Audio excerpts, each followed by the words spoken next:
निर्देशांक -2 और 4 का क्या निकालना, भुज। तो भुज कैसे निकालता है, तो सबसे पहले देखो फर्स्ट क्वेश्चन का एक्सप्लेन। हम क्या बताए थे कि ये हो गया एक्स अक्ष, ये क्या हो गया वाई अक्ष। तो एक्स अक्ष और वाई से किसी बिंदु का जब निर्देशांक निकालेंगे तो क्या बोले थे, ये एक्स अक्ष लेंगे और ये वाई अक्ष लेंगे, यानी कि शुरू में होता है एक्स और बाद में होता है वाई।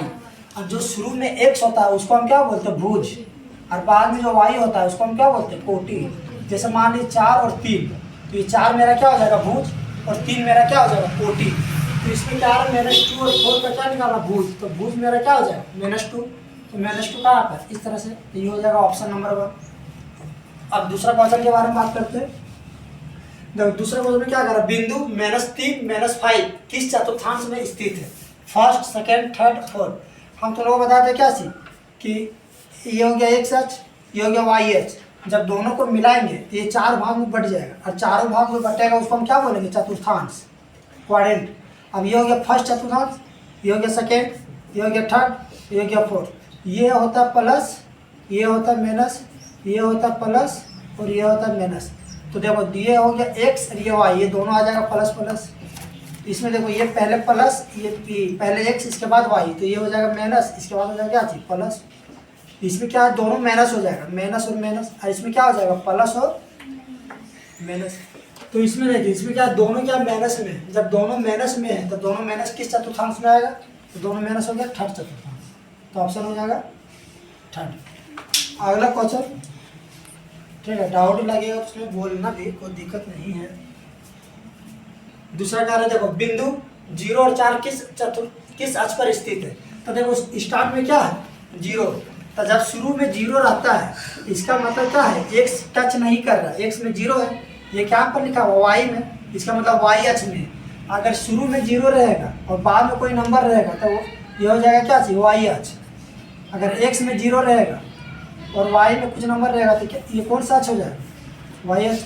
अगर मान लो हो जाएगा 0 और 5, तो ये एक्स में है तो ये हो जाएगा एक्स अक्ष। ठीक है, तो इसमें देखो 0 और 4 है तो किस अक्ष पर हो जाएगा, किस पर हो, वाई।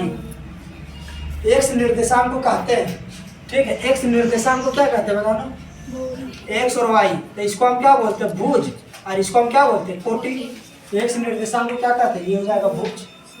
चलो ठीक है, अगला क्वेश्चन है, कार्तीय तल में ऊर्ध्वाधर रेखा को कहते हैं। देखिए कार्तीय तल किसको बोलते हैं, जैसे ये हो गया, ठीक है, तो ये ऊर्ध्वाधर रेखा है उसको हम क्या बोलते हैं, वाई अक्ष। और ये जो है क्षैतिज रेखा इसको हम बोलते हैं एक्स अक्ष। तो देखो ऊर्ध्वाधर कहाँ गया, तो ऊर्ध्वाधर रेखा को क्या बोलेंगे, वाई अक्ष। इसी के जगह पर अगर आता क्षैतिज रेखा तो उसके जगह पर क्या हो जाता है, एक्स अक्ष। चलो ठीक है, अगला क्वेश्चन देखो, एक्स अक्ष से किसी बिंदु की दूरी को क्या कहते हैं। एक्स अक्ष जैसे मान लो ये एक्स अक्ष हो गया, इससे अगर कोई भी बिंदु की जो दूरी होगा वो हमेशा वाई तो डिनोटेड करता है, इसलिए ये हो जाएगा वाई अक्ष। तो ये हो जाएगा मेरा वाई अक्ष। वाई अक्ष को क्या बोलते हैं, भुज। समझी। मूल बिंदु का निर्देशांक, मूल बिंदु का निर्देशांक कितना हो जाएगा, 0 0। अब क्या करें, निम्न में कौन सा निर्देशांक एक्स अक्ष का एक बिंदु है।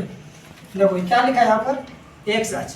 तो एक्स अक्ष पर के लिए क्या बताया, तो वाई क्या हो जाएगा 0, यानी कि एक्स और 0। तो देखो एक्स में कोई नंबर है और वाई क्या होगा 0, तो एक्स में कोई नंबर है वाई 0 है, यानी कि ऑप्शन हो जाएगा ये।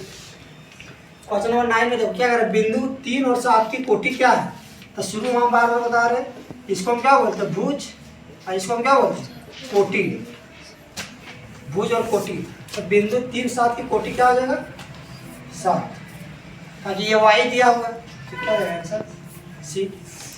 अगला क्वेश्चन लास्ट, बिंदु 0 और -5 किस स्थित है, मतलब कौन सा अक्ष में। तो देखो ये 0 हो गया और ये 5, यानी कि 0 और -5। तो एक्स मेरा क्या है 0 है, वाई में लिखा हुआ तो कौन सा अक्ष में हो जाएगा, वाई अक्ष में। तो आंसर हो जाएगा वाई अक्ष। चलो तो ये 10 क्वेश्चन हो गया।